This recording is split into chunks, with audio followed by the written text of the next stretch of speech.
আসসালামু আলাইকুম।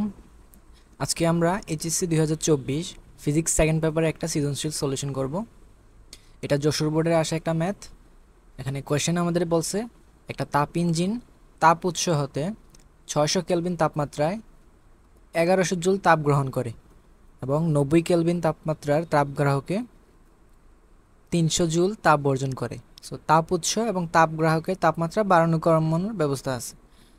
আচ্ছা, গত আমাদের জিজ্ঞাসা করছে ইঞ্জিনের দক্ষতা নির্ণয় করো। আচ্ছা, আমরা সাইডে দিয়ে একটু ইঞ্জিনটা একটু আঁকার চেষ্টা করি। ধরো এটা এটা হচ্ছে একটা কাল্পনিক ইঞ্জিন, তাপ ইঞ্জিন। সো এই তাপ ইঞ্জিনটা এটা কি কার্নো ইঞ্জিন নাকি না সেটা কিন্তু আমরা জানি না। সো কার্নো ইঞ্জিন কখন হবে? যখন এটা একটা প্রত্যাবর্তী প্রক্রিয়া সম্পন্ন করবে। সো যেহেতু জানি না, সো আমরা শিওরলি বলতে পারি না কিছু। তাহলে আমাদের বলা আছে এই যে তাপ উৎস যেটা সেটা হচ্ছে 600 কেলভিন তাপমাত্রার, সেই তাপ উৎস থেকে আমরা 1100 জুল তাপ সাপ্লাই দিব, যেটার মধ্যে থেকে 90 কেলভিনের একটা তাপগ্রাহক আছে। সেই তাপগ্রাহকে আমরা 300 জুল তাপ বর্জন করব। সো এই পুরো সিনারিওতে আমাদের গতে জিজ্ঞেস করছে ইঞ্জিনের দক্ষতা নির্ণয় করো। সো এই ইঞ্জিনটা যেহেতু কোন ধরনের ইঞ্জিন আমরা সেটা জানি না, অর্থাৎ কার্নো ইঞ্জিন নাকি না সেটা যেহেতু জানি না, সো আমাদের ইঞ্জিনের কর্মদক্ষতার যে জেনারেল যে ইকুয়েশন সেটা ইউজ করতে হবে। সেটা কি? আমরা জানি eta is equals to 1 minus Q2 divided by Q1, যেখানে Q2 হচ্ছে বর্জিত তাপ আর Q1 হচ্ছে গৃহীত তাপ। অর্থাৎ 1 মাইনাস, অর্থাৎ বর্জিত তাপ কত আমরা দেখো এখানে 300 জুল তাপ বর্জন করছে, আর গৃহীত তাপ কত 1100 জুল। ওকে, সো আমরা এটা যদি ক্যালকুলেশন করি আমরা দেখবো আমাদের রেজাল্ট প্রায় 0.7273 আসে, বা আমরা যদি এটাকে পার্সেন্টেজে নিয়ে যাই, সো 72.73% হচ্ছে আমাদের ইঞ্জিনের দক্ষতা। ওকে, ঘতে জিজ্ঞেস করছে তাপ ইঞ্জিনটাকে যদি আমরা প্রত্যাবর্তী করতে হয় বা করতে যদি চাই তাহলে কি পদক্ষেপ গ্রহণ করা যেতে পারে।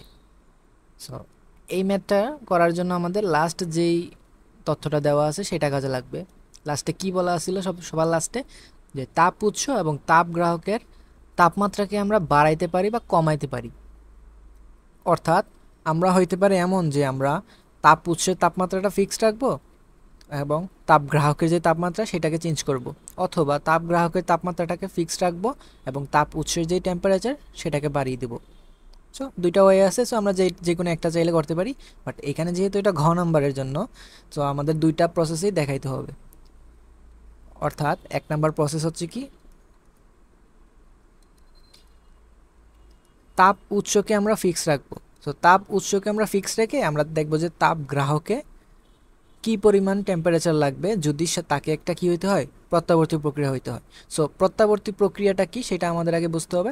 আমরা জানি কোনো একটা প্রক্রিয়া তখনই প্রত্যাবর্তী হবে যখন Q1/Q2, অর্থাৎ যে পরিমাণ তাপ উৎসে সেটা শোষণ হয়েছে এবং যে পরিমাণ তাপ গ্রাহকে সেটা বর্জিত হয়েছে সেটা যদি T1/T2 সমান হয়, অর্থাৎ তাপ উৎসের তাপমাত্রা ডিভাইডেড বাই তাপ গ্রাহকের তাপমাত্রার অনুপাতের যদি সমান হয়, তখনও সেটা কি হবে, প্রত্যাবর্তী হবে। সো প্রত্যাবর্তী শর্ত অনুযায়ী আমাদের তাপ উৎস ফিক্স, অর্থাৎ আমাদের T1 এর যে মানটা 600 কেলভিন সেটা যদি আমরা ফিক্স রাখি তাহলে আমাদের T2 কত হবে।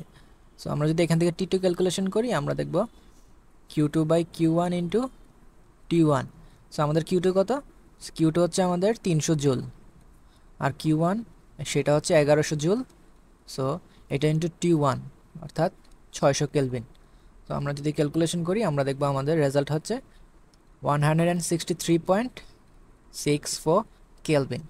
সো আমাদের তাপ উৎসের তাপমাত্রা যদি 600 কেলভিনই থাকতো, কিন্তু তাপ গ্রাহকের তাপমাত্রা যদি 163.64 কেলভিন থাকতো, তখন আমার যে ইঞ্জিনটা যে আমি এখানে বানাইছি সেই ইঞ্জিনটা কি হইতো, একটা প্রত্যাবর্তী ইঞ্জিন হইতো। বাট আমার তাপ গ্রাহকের তাপমাত্রা কত আছে, 90 কেলভিন। সো আমার কতটুকু টেম্পারেচার কমাইতে হবে, সরি এখানে বাড়াইতে হবে কতটুকু, ওই যে 163.64 থেকে 90 বাদ দাও, তাহলে 73.64 কেলভিন। সো এত টেম্পারেচার যদি আমরা কমাই তাপ গ্রাহক থেকে, তাহলে আমাদের ইঞ্জিনটা কি হয়ে যাবে, প্রত্যাবর্তী ইঞ্জিন হয়ে যাবে। সো এখন চলো আমরা যদি তাপ গ্রাহকটাকে আমরা স্থির করি, অর্থাৎ তাপ গ্রাহক যদি ফিক্স হয়ে যায়, দ্যাট মিন্স T2 যদি ফিক্স হয়ে যায়, তাহলে আমাদের T1 কত হবে? সো সেটা যদি আমরা বের করি, এখন আমরা জানি T1 হবে Q1 by Q2 into T2। So Q1 কত? আমরা জানি Q1 এখানে দেওয়া আছে 1100 জুল, আর Q2 হচ্ছে 300 জুল ইন্টু T2 কত? 90 কেলভিন। সো 90 কেলভিন যদি আমরা ফিক্স রাখি, তাহলে আমাদের তাপ উৎসের তাপমাত্রা করতে হবে 330 কেলভিন। সো কতটুকু টেম্পারেচার কমাইতে হবে আমাদের? দেখো এখানে 600 কেলভিন কিন্তু তাপ উৎসের তাপমাত্রা ছিল। সো আমাদের কমাইতে হবে 600 minus 230, that means 270 kelvin. So 270 kelvin temperature যদি আমরা কমাই দেই, তখন আমার যে ইঞ্জিনটা সেটা কি হবে? একটা প্রত্যাবর্তী ইঞ্জিন হবে। সো এই পদক্ষেপগুলো আমরা গ্রহণ করতে পারি। আশা করি বুঝতে পারছো। আল্লাহ হাফেজ।